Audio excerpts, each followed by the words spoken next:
All right, we are live. I Live don't and know direct. I don't know what y'all were just up to. I'm knee deep in pants. I'm in pants design. Let's see the pants. Yeah. Yeah, I see. Doing the whole Nice. doing the whole nine. So I'm deep in. I got like bundles of fabrics and bundles of pants. That is my Friday morning. How are y'all living? Well, I did. Go for it, yeah. Jordan. Well, I just wanted to draft off the Valuable Studios energy here. Your boy, Oh shit! your boy's rocking. Eagled up. Eagled up. Just wanted to, What's up, Kev? also wanted to, review some very premium materials here that we have from Valuable Studios. We've got these mailer bags, which are really incredible. We've also got some footwear here that looks amazing. Fire. So well done to our buddy Oren here. It's really impressive to be thinking about, honestly. Wow, we've got insoles. We give you the whole nine. It's a premium experience, a premium brand experience. Yeah, give us the walk us through this here, the unboxing. Yeah. You get an extra that pair shoe of right skulls. There from the top. If you kind of look around the top and the sides, it's a longhorn skull. So very relevant to your Texas. In Texas joining there. Here in Texas feels right. Yeah, but we made like a half chunky skate shoe, which actually took a minute to not make like a massive one. Like it's a little chunky, a little padded, a little foamy, but not huge. The sole. I'm working on V2 right now. Yeah. Yeah, man. We are knee deep. Hey, knee deep in it. We need we got Jordan's the whole fam. Got the Rogers was cracking. Review the valuable merch. Yes. We need we do. Unboxing. We have kids unboxing, indeed. All right, babes. I'm on a. Okay. All right, so I was knee deep in pants designing. Jordan's unboxing PR as usual, even though it's my PR. Ashwinn, how was your Friday morning? You guys are always you out campaigning for Harris Walls, or what's the? You guys, no, I am campaigning. New York? Big political win this week. We got the one click to cancel rule put in. So Verizon's days, the campaigning against Verizon has made its way to the FTC. I feel like I do feel like that was at least partially, if not all, your efforts on TikTok. Completely my efforts. So here's the thing.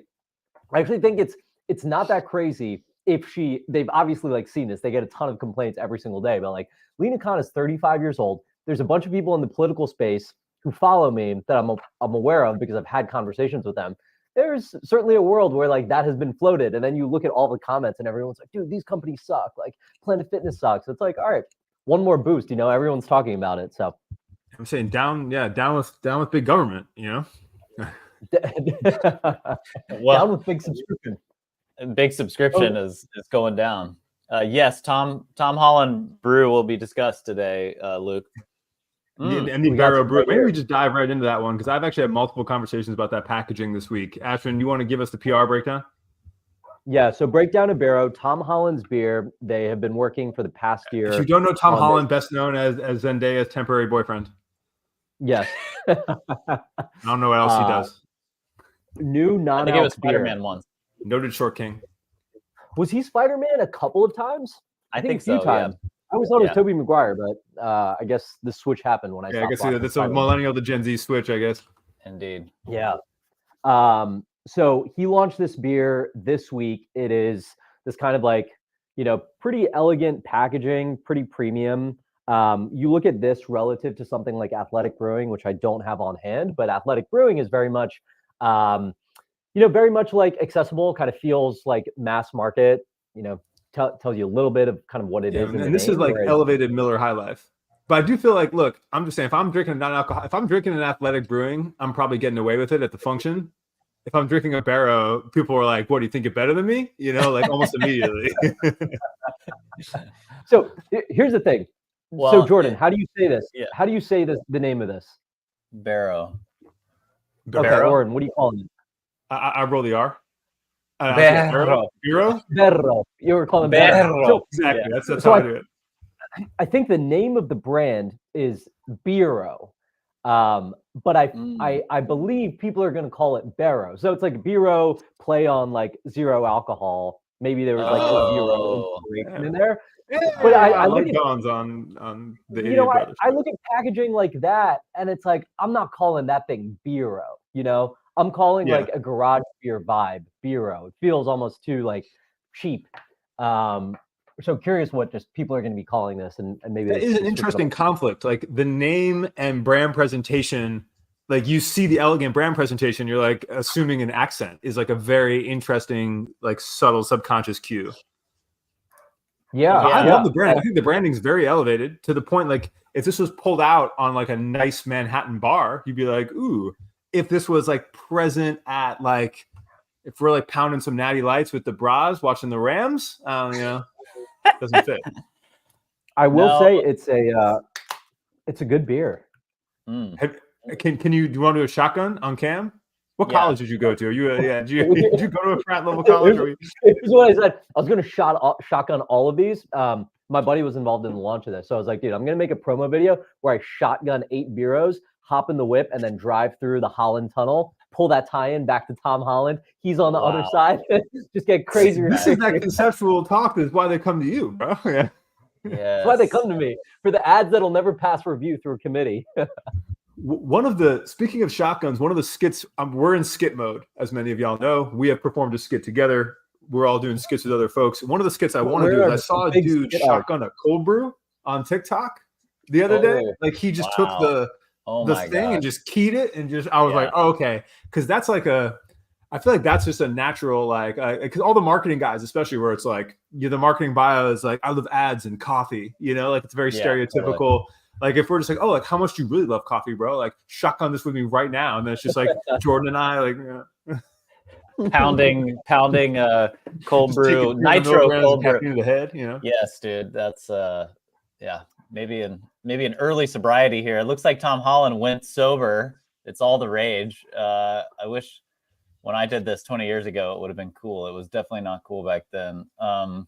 He wasn't too keen on the marketing. So he says that feature blue makes him stand out and he wants to feel a little more refined, I think. If it wasn't refined, he should make a silver can with some mountains on it. I'm just saying.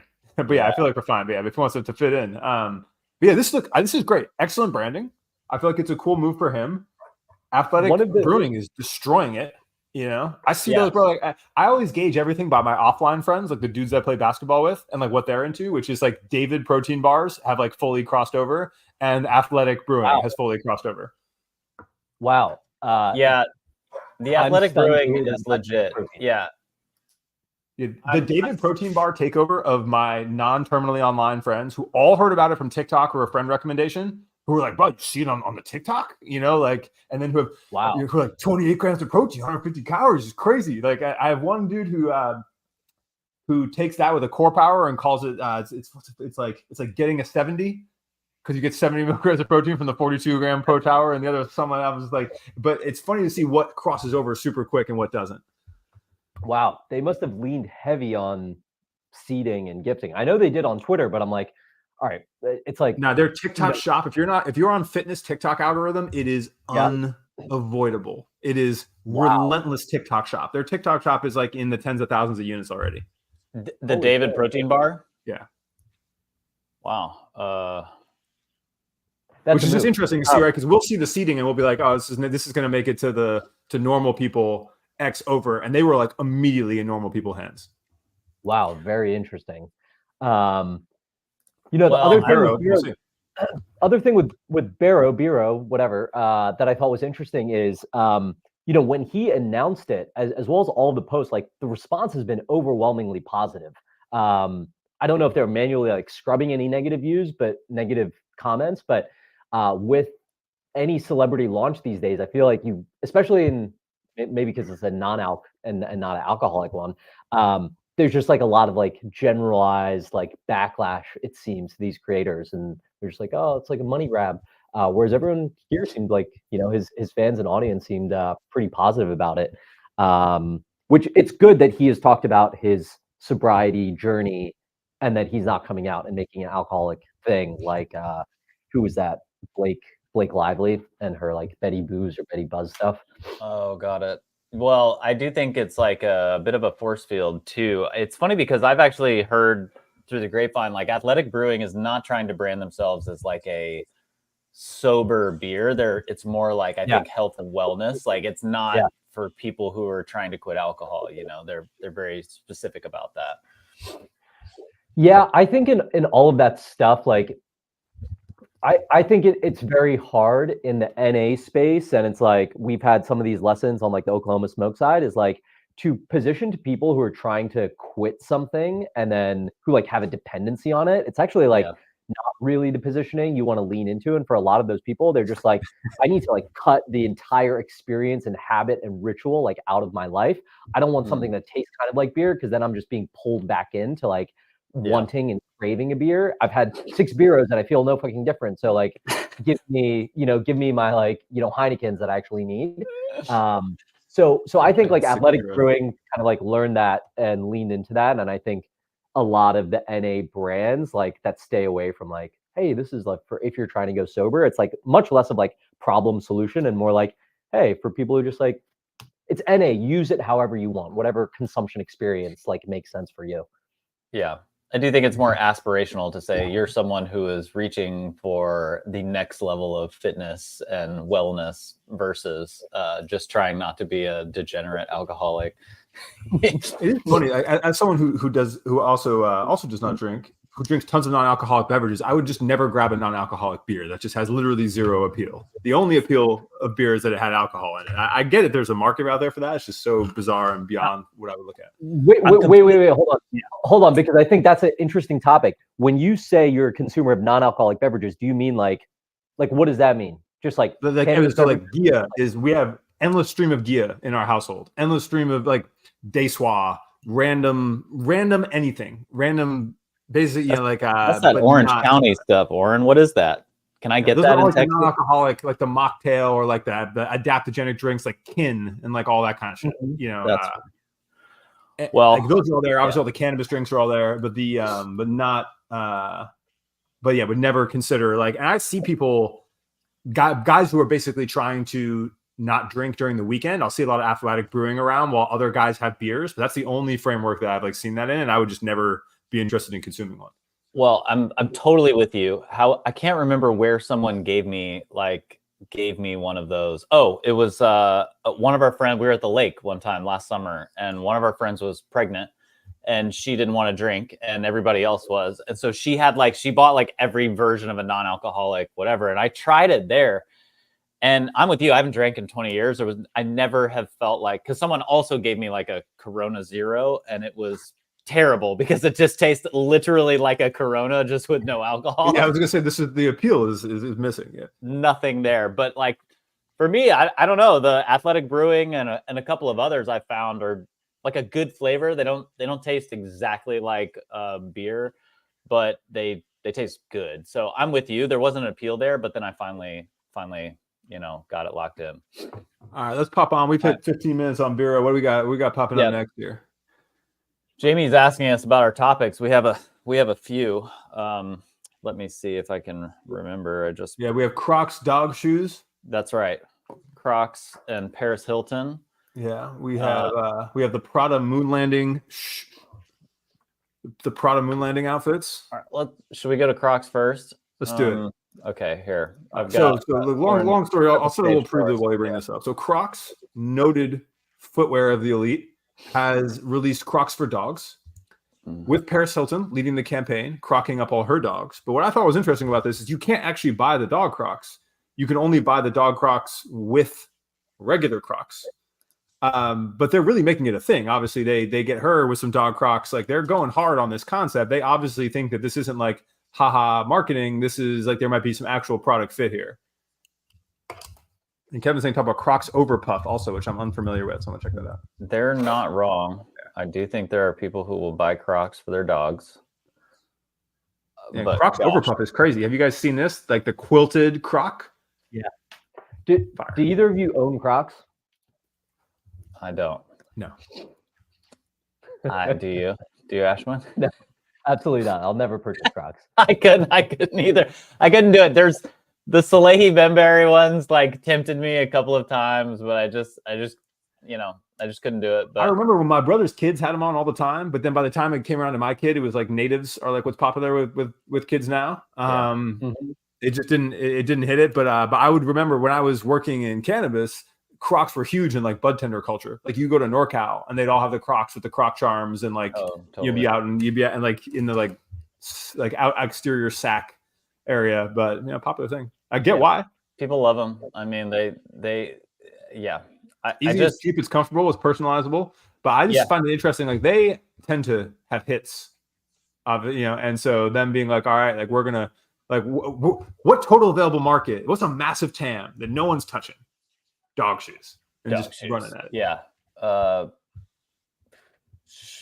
don't even know what to think. I mean, I think they're probably right, and the type of people who love Crocs and putting all the charms on them are probably the type of people who would want to dress their dog feet in them.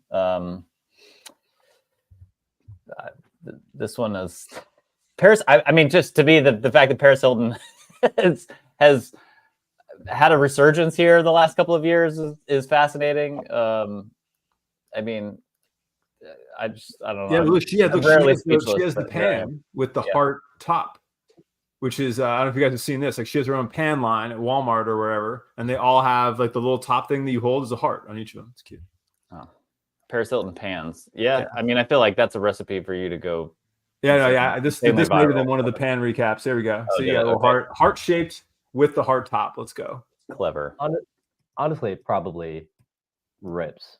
But they're so cheap, they're concerning. That's one of the ones where you look at the price point and you're like, oh, this is not good for you. Like just like whatever you're inhaling there is just going to kill you. Yeah. There's no chance that will last. The non-stick, zero chance. Teflon,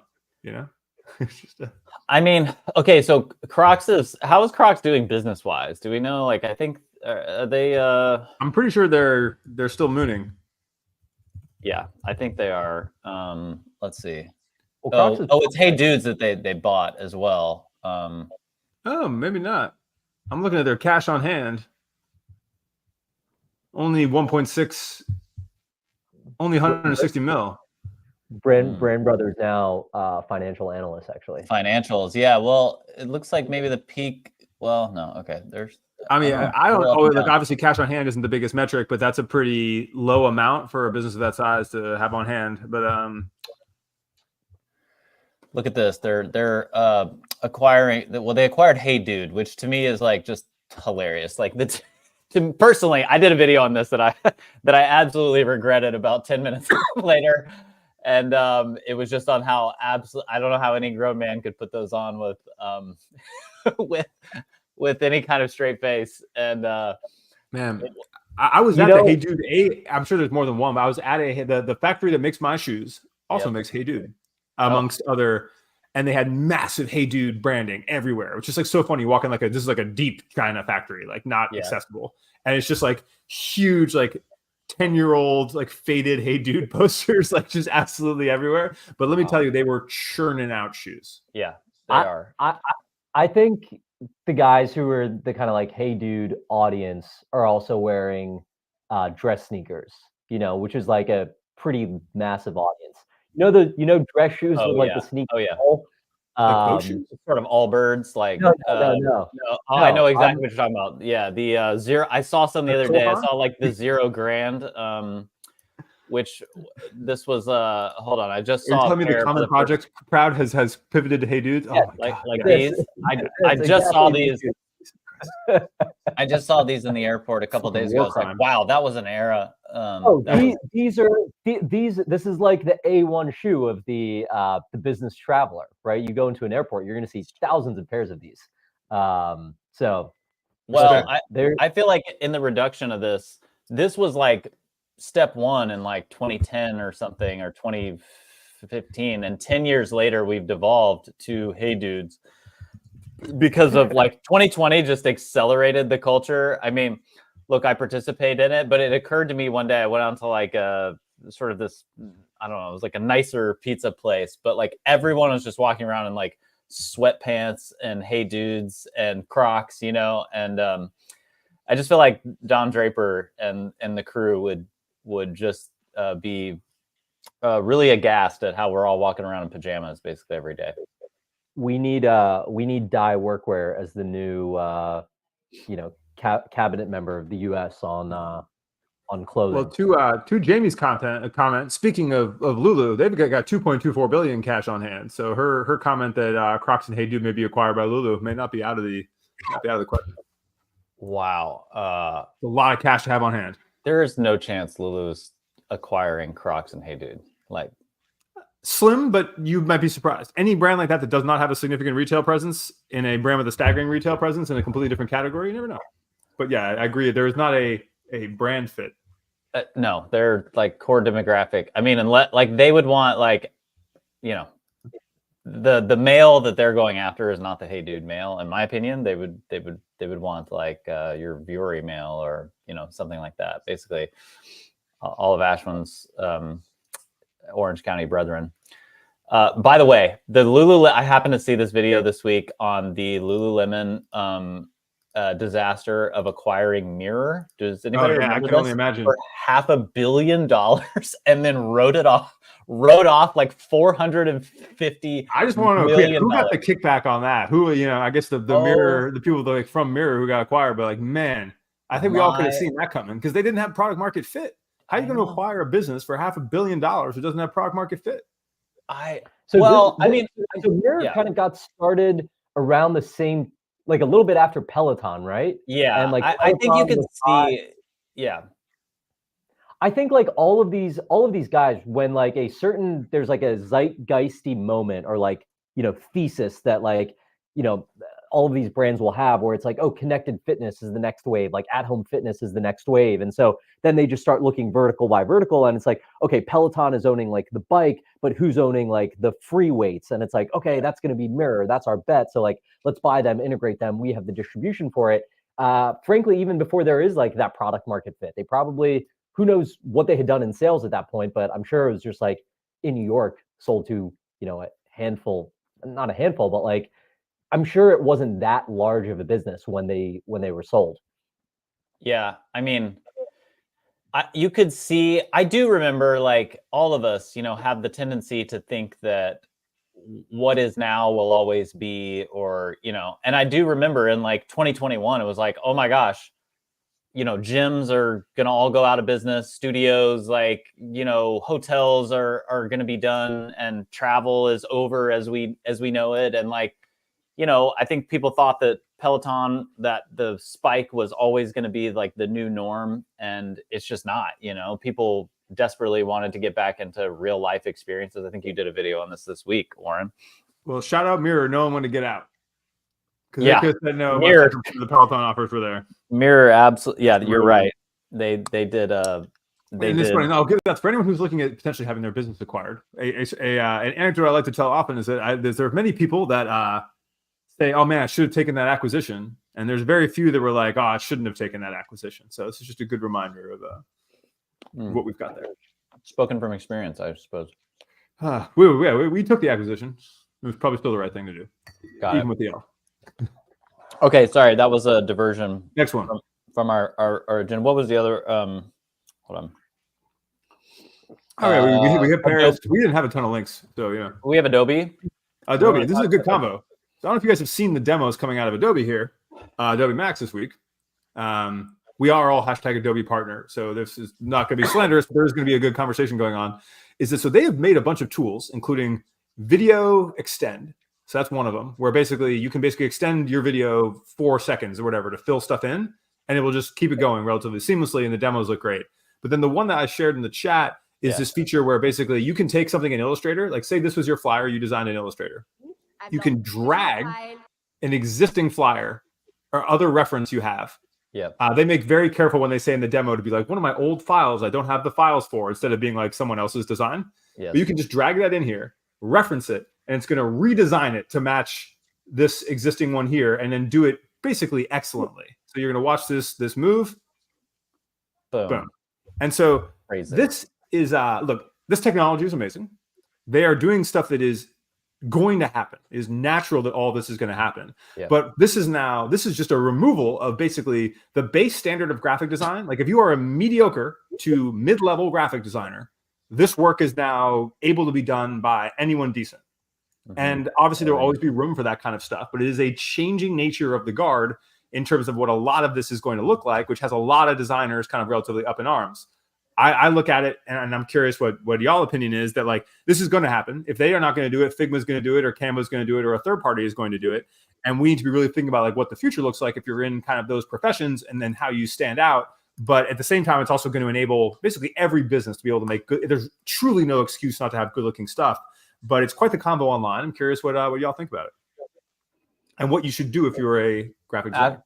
Well, Ashwinn, as a designer, I'll let you jump in first. As a as someone who likes to design but would not call myself there you go. All right, a fair enough. full-on designer, I think there is. So one, I think like there is this idea that it's almost like it feels like an inevitability, right? People say like people who are designers, right? Adobe has been the tool that designers have like built their professions on and have learned that tooling, gotten really good at it, and like that was that was like a company kind of working in their interest. Now that same company is coming out and saying like, hey, yeah, maybe all of those things that you were doing, like we've just made it 100 times faster and easier. And like, we're actually letting people who don't have all of that same design talent, like replicate a lot of your work. So I think a lot of people who are like, true like graphic designers and like, have been with Adobe for a very long time feel kind of slighted by this. And they're also like, hey, this is going to put a lot of pressure on my work from like client deliverables or company deliverables. Everyone's going to expect like fantastic designs, like turned around next day. And like that threshold, like that quality is so much, that bar is kind of going to be so much higher. So I think that is like, that's like a challenge. That's just like a reality. And I think it's a somewhat like painful reality. But what I think is super important as a designer, especially if I'm like specialized just as a graphic designer and I like do graphic designer within like certain industry or certain vertical, I think it's really important to like build this. There's this idea that like, hey, if Adobe can do this stuff like faster and easier and you can still get to good designs, there's all of these other elements of like, what are we actually communicating? Why is that like commercially viable? How do I get buy-in for all of that? Like your job isn't just to be a designer. Like there's this line in like agency work and creative work, like half of the work is the work, the other half is selling the work. And that's obviously like the more important part of the work. And so I think you just have to build out these skills of like getting much more dialed in on like, how are we selling the work? How am I understanding the client's needs? How am I not just someone who is like putting together like a bunch of revisions for people to look at, especially when revisions now can be like done quickly with some of this tech. But it's like, what strategically makes sense? What makes sense to communicate? Why does that make sense? And then how do I get buy-in from like a marketing committee of like 50 people here? So that's how I kind of think about it. You're exactly right. I mean, I think that anybody who's like long-term thinking or has confidence in their own skills will know, and maybe it's just because I've studied history and like to continue to do so. Like this has been a conversation for like 1,000 years. Every time a new technology comes along, people are like, oh my God, we're going to be getting rid of humans, for this thing or whatever. It really should be, you bring up a great point, Ashwinn. And I think like, if we were to show that original flyer that I was showing, design is so much about what do I actually include and what am I trying to communicate here?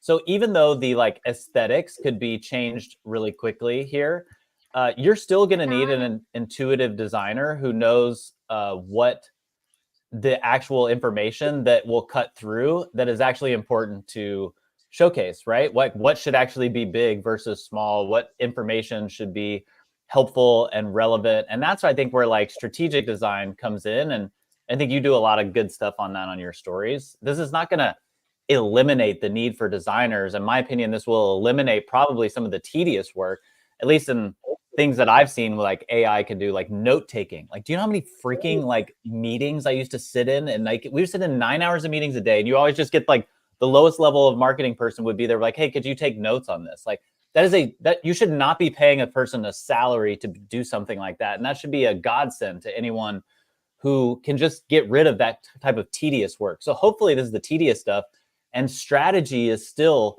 a thing that will be very valued, and storytelling and communication, like human creativity will still be required, even though you can have a computer do menial tasks and switch outs and things like this.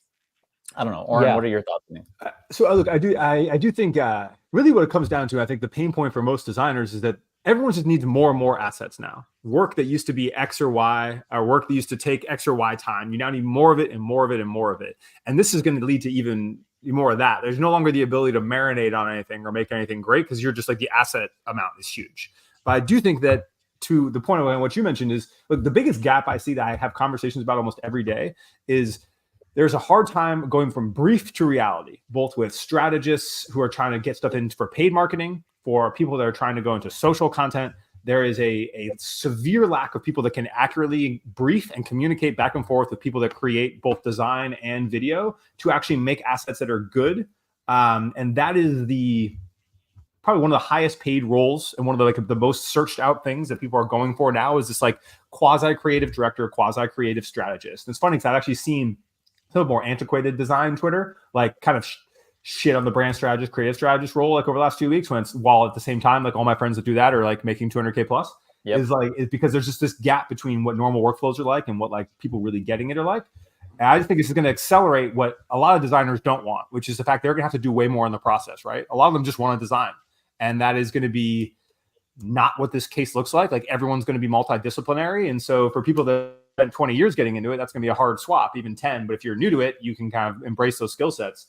But it's an interesting time. But what I'm very interested in is for new entrepreneurs, your ability to have a compelling design story for your brand and to keep things on brand and to make things significantly interesting, as long as you have the ability to leverage tools, has just become radically simpler, which is interesting as well. I think the brand strategist thing that you talked about, Oren, is, to me, it's fascinating. I think that people have to bang their head against the wall after a while to figure it out. What I figured out during my time at Nike was the skill that I had, which I actually didn't know was a skill till very long, was that I speak both corporate and creative. And that is like a very rare thing that I've realized over time, was you have these people who can speak corporate so well, and they can like write the brief and they can get really whatever, and they get way too tactical and they try to tell a designer how to do their job. And then you have people who like only speak creative, who are just like, hey, just let me do my thing, and I want to cook and I want to imagine these very creative things. And sometimes like the ability to get in between is a thing. And I think that I think people have to bang their head against the wall a little while to figure out that they need that kind of in-between role of someone who can do both. And then, yeah, there is great value for it, but it's good to hear something like that, because I do think people can value that over time. But a lot of times you just start and they go, I need a designer to do this thing, or I need a video person who can do this thing. And they don't realize that sometimes there's someone in between who might be able to help get the best out of that creative to be that kind of middle place. And so Brent was asking any resources you guys could recommend to dive more into that creative strategy skill. And that's interesting because that is truly one of the hardest ones to look at. So I don't know if there's any kind of resources necessarily. It's not like you can go, it's funny. I just did like a Skillshare ad for YouTube where I was actually like, hey, if you really, really tactically want to go learn like Illustrator, this is actually a great tool for you. But when you want to go learn creative strategy, there isn't anything for that. Like, let's give you an exercise, which is like how we tend to always do that, is like starting backwards from the customer, looking at what the customer views. So like searching what the customer searches, looking at those assets, and then like developing like whether it's hooks or like hooks and pain points basically for each of those assets, and then like working up. And then really it's the communication point of like understanding the language that your designers, your social media people speak. And this is why I encourage like every brand strategist, marketing PM, creative strategist, aspiring creative director that I talk to, I'm like, you have to go learn the basics of design. Like you need to go learn Photoshop and Illustrator, like at least to like a 201 level. And then same thing with CapCut, and like go make some creator videos. And again, you don't have to be big on social media or any of that. But as soon as you're in it and you're like, oh, that's a mask, or like, oh, got it, that needs to be like a vector of X or Y, or oh, that's actually really hard to do, or that's really easy to do, then that gives you the toolkit to communicate with people and set expectations. Because you can be like, yeah, I know that's like an hour, or I know that's like 20 hours. And I think if you have that combo of going from the customer, building out your content plan, establishing hooks and pain points, and then the knowledge with which to communicate it by understanding the tools that people you're communicating with use, that's how you set yourself up for success as a strategist. Business aware design.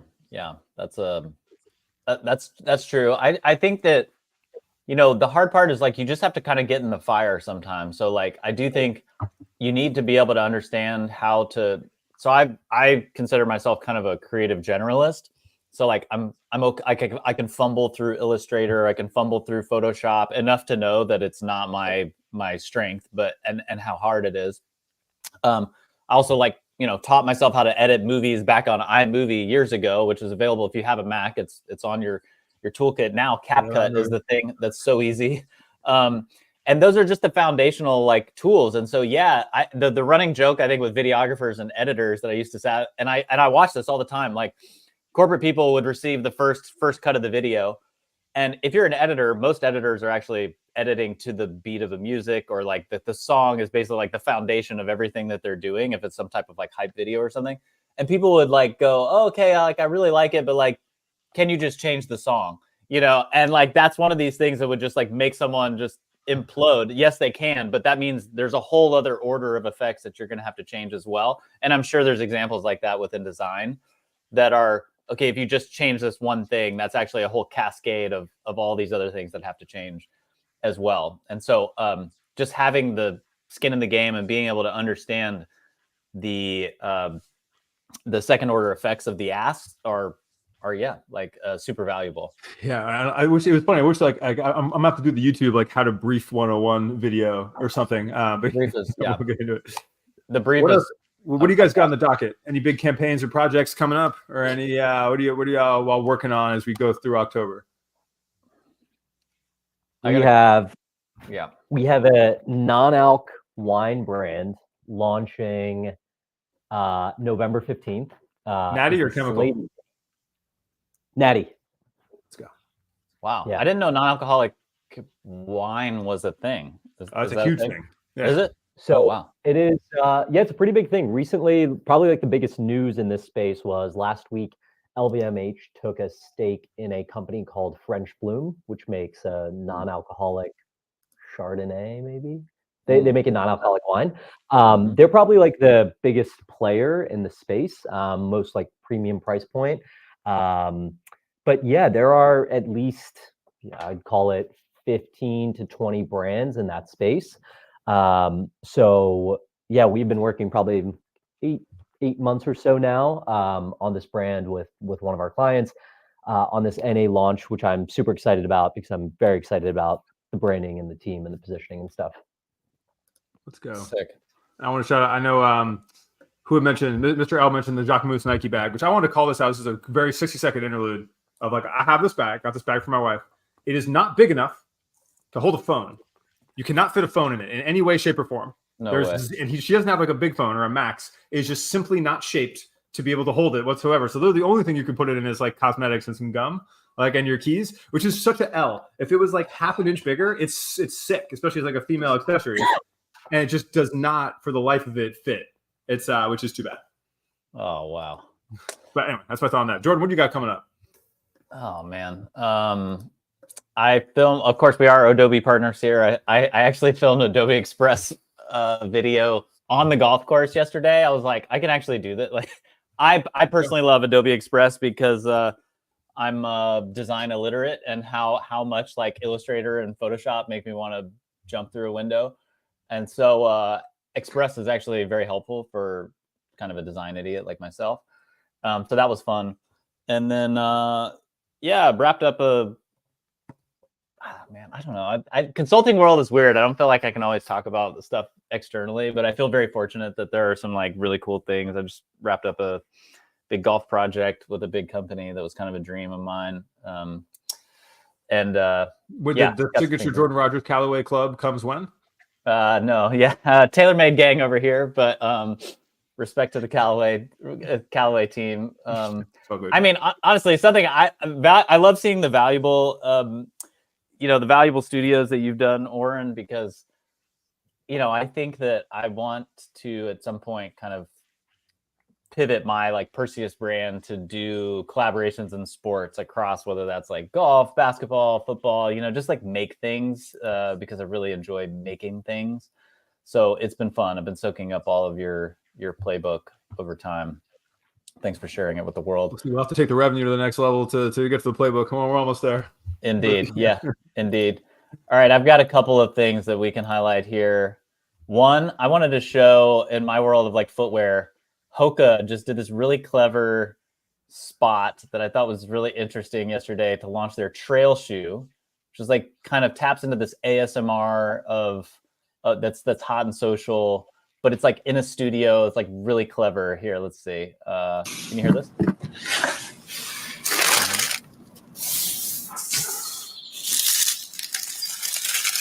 Sick. Can you guys hear this? Yeah.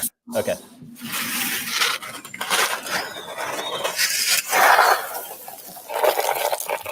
This is fire. This is great content. This is so good, right? It's like in a studio, but heavy ASMR. Yeah, but ASMR in context, right? You took a popular trope or trend, Yep. and you applied it to something that is extremely specific to people that care a lot about what you do. Fire. Yes. And I just thought it was like really.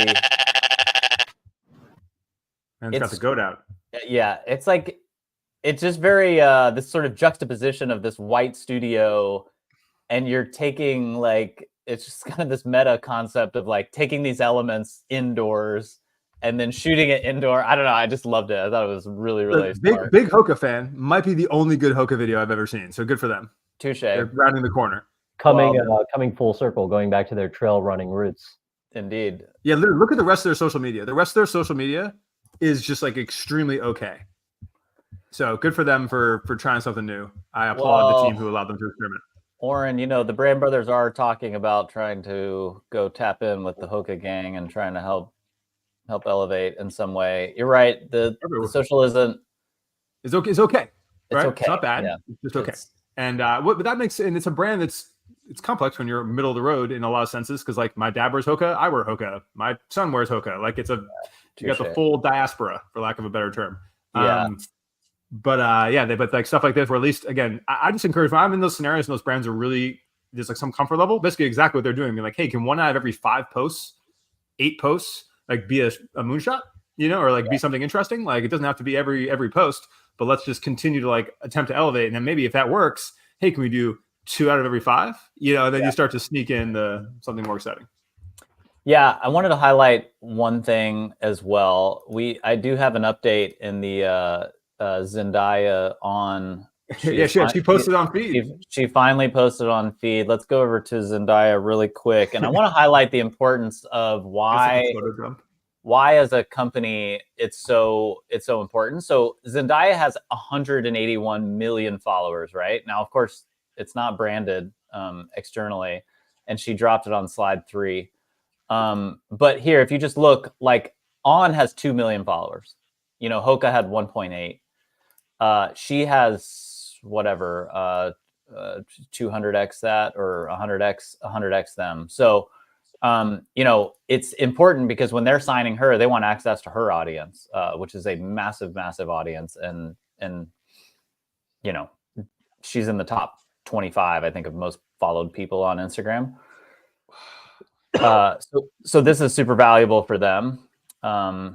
Man, this looks so contrived. It's just it is so very contrived. Naturally looks happy and doing stuff in a lot of settings, and this does not look like it's not it. I gotta tell you what this reeks of, and if you start to pay attention, like probably psychos like us don't pay attention to, but reeks of contractual obligations, my brother. It's contractual obligation, but it's also this has nothing to do with running or fitness, and this is like.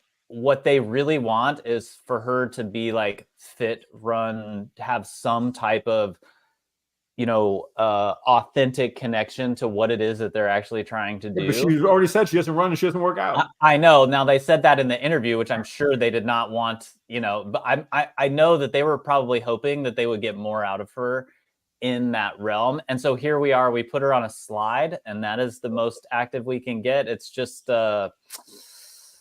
I don't know. We'll see what this does for their, you know. Well, at least getting some brand awareness in her world versus not. So, and look, it looks farm animal. You know what I'm saying? We they have brought the boots out. So touche. Yeah. So scroll down a little bit, Jordan, in those comments. Okay. Here. Yeah. I'm curious. Just not you putting that out. Yeah. 17,000. It's just Gen Alpha being like, I'm buying On today. That's all. Tom Holland liked it early. I think this is, I guess, like, can Tom move? Why did he beat me to this? Yeah. There's this, you know, to take like the opposite angle here, like her audience is so broad and so large that you know, maybe it was like very intentional actually to not lean into like running and fitness. Okay, number one, like she doesn't necessarily match with that. But two, it's kind of like a Skechers strategy where it's like, hey, now On is being worn by all of these people, like many of whom are just like not using it for fitness, but like they're just like solid shoes. They look good. They're comfortable to like do my 15-minute daily walk in. And so it's like, all right, let's just use her for some of that awareness, like put this famous face on it. Look, Ashwinn. Oh, there we go. You've been tagged. There's a lot of positive sentiment. You know, I guess she could post anything and it would be a lot of positive sentiment. I'll be curious to see like what the payoff is. You know, if this was a success for them or not. You know, time will tell. I mean, if you're On, like, how do you evaluate the success of a campaign like this? Is it just like media reach that you get from it?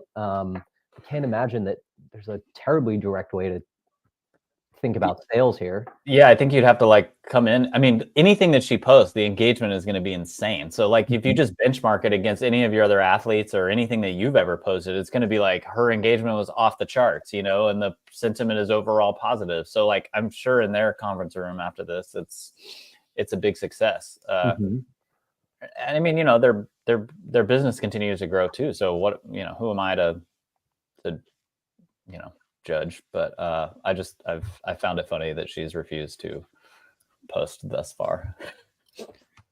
Good old celebrity. Indeed. Should we talk about Prada spacesuits?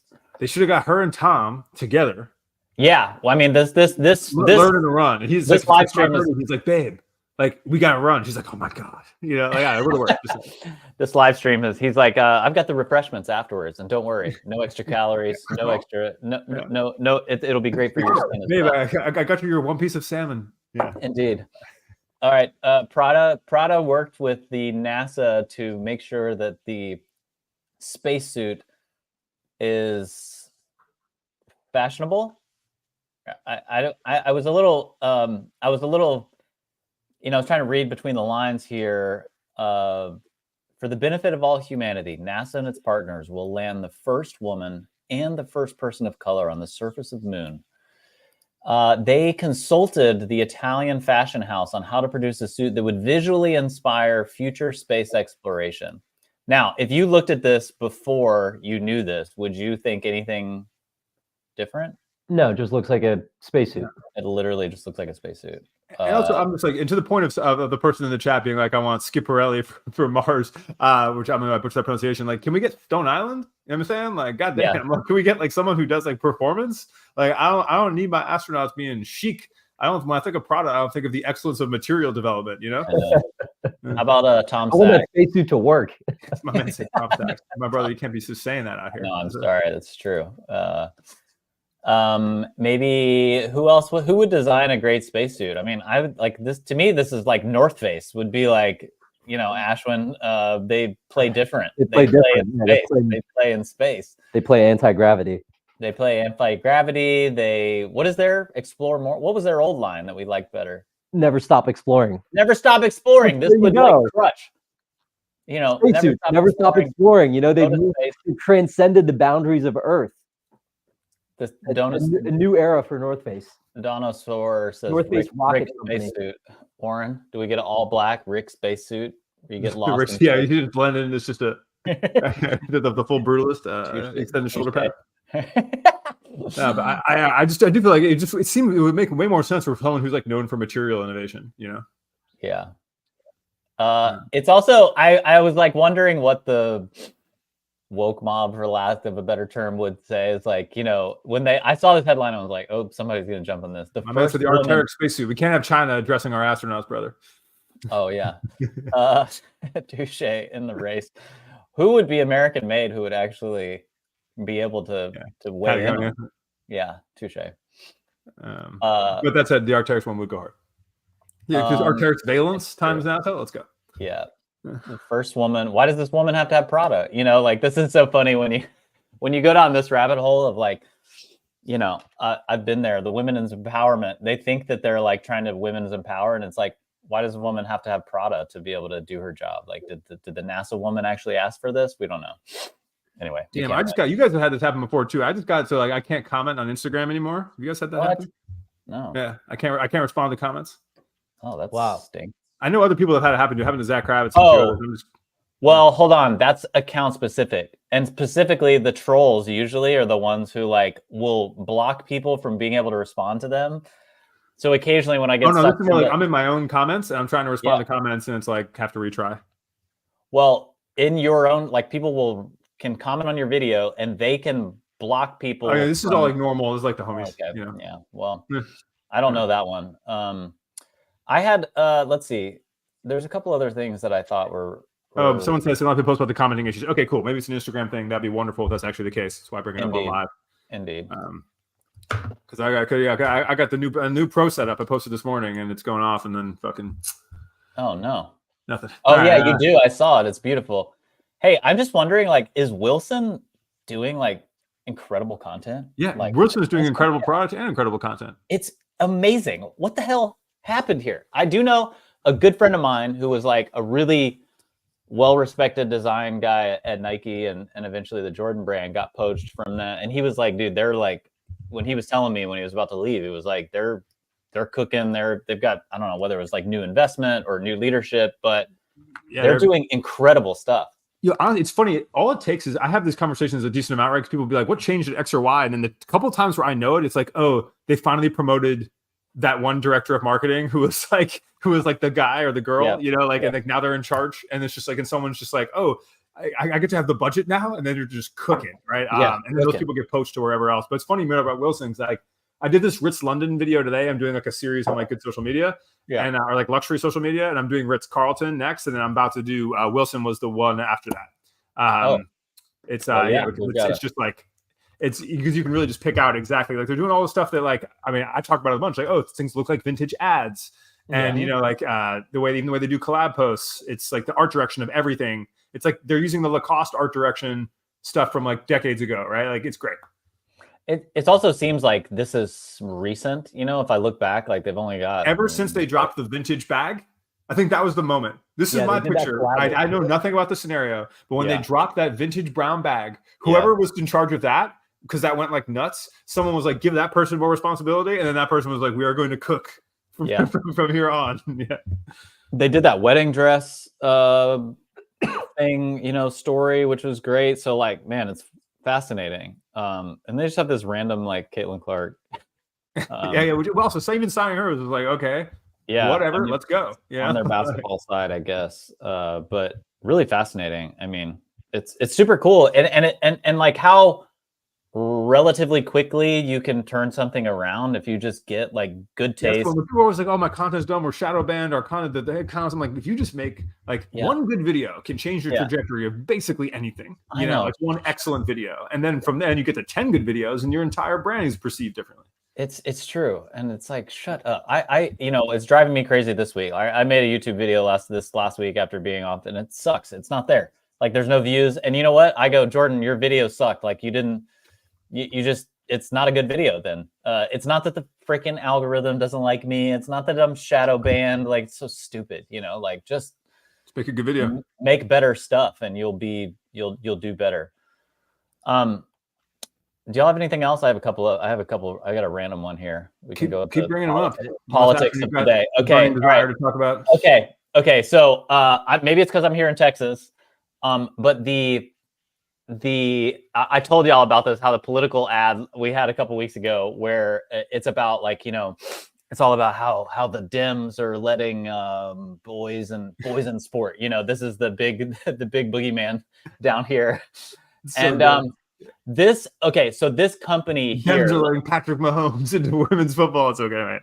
Oh my gosh. Hold on. I'm going to show you this company real quick. I'll play it here just a second. But like this company has basically launched as an athletic brand that's standing up for women's sports, right? So they want to reserve place for born females to play in sport, okay? And we can debate the merits of this policy or whatever. But I found it really interesting that they basically launched this video So they've done this whole campaign. So they are an athletic brand selling athletic product here with this like, you know, XXXY chromosome, you know, thing. And the design is not great. But they've basically then started this whole campaign to push Nike to like respond or like stand up for women's sports, right? So they did this campaign that's gone like really viral. Several people have sent it to me. I'll play some of it. Why won't you stand up for me? Why won't you stand up for me? Why won't you? So Why this do is you based claim on to support women and girls? Nike's Yet old when we like, need you will you let most, me play? You thing. remain silent. Today, males are claiming our identities. Our sports, Our spaces. men and boys are stealing opportunities, medals. And I guess my question is like, what? Like, what's the what is the thinking about like going against like your competitor? I guess. Like, so if Nike said yes, what's the win here? Like, they're gonna sell a bunch more apparel. They maybe put you out of business. Like, what? No, there's no win. The win is there. The positioning of this company is the win, not the if you're a big company, your response to it is a loss no matter what. Yeah. And it reminds me of like, as a company and a brand, like if you like finding an enemy or like taking a stand, you know, you find your enemy, and like for them, they picked Nike. I guess. Call it, it's a super effective marketing strategy called position against, where you just like find whatever it is and you just position as hard as you can against that thing that is, and the more hated that thing is, the easier it is to position against it. And then this is a great one, because you're like, you watch this video and you're like, well, you know, like I don't necessarily want to be against this, right? This sounds terrible, but yeah. Yep. Wow. Is this popping up on like y'all's political? Is this on the political? Yeah, it's not. Yeah. Okay. Absolutely not. Yeah, not in New York. Yeah, for sure. I just get Orange County. You know what I mean? Yeah. Like, it's everywhere down. Well, Orange County is like heavily conservative. Oh yeah, so it's super Republican. Orange County ads are just like straight attacks, like, you know, like this person supported Newsom allowing immigrants to come in by boat into Manhattan Beach or whatever. And you're like, all right. That's true. That does sound terrible. Yeah, that's true. Okay. What else? Anyway, we'll do the whole live. We're gonna do. We've determined we're gonna do 24/7 election coverage. Yeah, we're gonna go Senate race by Senate race. Break down each ad, each campaign, spend to spend. Dive really deep in the analytics. Bring on a series of really influential guests on the topic. Ashwinn's going to lead and moderate this. In DC. We're all going to assume neither of us. We're all amorphous political identities, but Jordan will play libertarian. You know, I will play Republican. Ashwinn will play Democrat, and we'll straw man. Get me heavy in my Sitka gear, and right. Sitka gear. Ashwinn will show up in the crossbow. You know, just ready to. Okay, I've got one more little rant that I think is not a rant, but I think is just a really great opportunity for people that I'm probably going to do a video this week. So I have a buddy, Derrik Spencer, is this guy who traditionally is shooting like football. He's like Kyler Murray's photographer. He shot for like Texas Tech and stuff. I think if you're a brand or you're a creative and you want to like get some different perspective, basically pull people out of their own vertical and put them into something else. And while like bull riding is technically like a sport also, this is such a cool perspective, is to take someone who is traditionally shooting like, you know, vertical sport and something like football or basketball and put them in a rodeo ring and see what you get. And oftentimes it's like incredible content. Have you been to PBR in Outward Bayou? No, but I've seen it on TV. I've watched it on TV. It looks. You got to go to the live. It's so thick. This is the number one. If you want to red pill anyone, just take them to PBR. It's. I actually did some consulting randomly for like a brand who makes like rodeo. Anyway, but I remember like when I was in Nike football, I basically took a lot of the street photographers who were coming up in Instagram, and I would take them and plop them on a football field. And like the stuff you would get is just so sick. Well, you remember some of those guys, even that guy was on the Lakers, Sherman season. A few of these guys who were like kind of were photographers in that world, who then ended up in those NBA jobs, were always killing it. They just have that different perspective. You just have a different perspective. And so like if you're a brand, I think like, and you have a traditional content team who's always shooting your stuff and you want to do something different, like find someone who does something in a different vertical and drop them in, and you will get some really interesting different perspectives. I think that's a great point that I'll finish with this note. I think that's a great point that extends beyond just like photography and perspectives. And I think about this, especially on the agency side, when brands go out and hire people to do, branding, marketing, so on, they'll often look at their portfolio and they'll say, hey, like if I'm an alcohol brand, like I want to work with a branding agency that's done 15 alcohol brands. And what I would say is like, hey, it's actually not that hard to ramp up and like become knowledgeable on the space and landscape of alcohol. Like you don't need an expert there. You actually need someone who's like really good at like branding and creative and has a cool perspective. But it's better if they're not in the space because they're not going to like come in with certain biases of like, oh, every beer has to like look like this and function this way. You're going to get a lot of like fresh perspective when people are working for the first time in a new industry, or they're kind of like seeing it with fresh eyes. So just like a PSA, and something that I try to do, especially when I hire people too, is like, hey, do you generally have a good approach of how you work? I don't care if you've worked in this particular space before. Totally agree. All right, gents, that's another week. What do we have that's coming up? Anything to promote? No, just like and comment on all our sponsored content. Thank you very much. Appreciate it. Like, comment, subscribe, send it to a friend, ideally, if you can. Week 4 of that. Yeah, watch all our sponsored content all the way through. Just you can put it on silence. You get watch time. Thank you. Report back, and we'll incentivize you in some way. We'll send you something. All right, y'all. All right, Thanks everyone. so much. Have a Thank great you. week.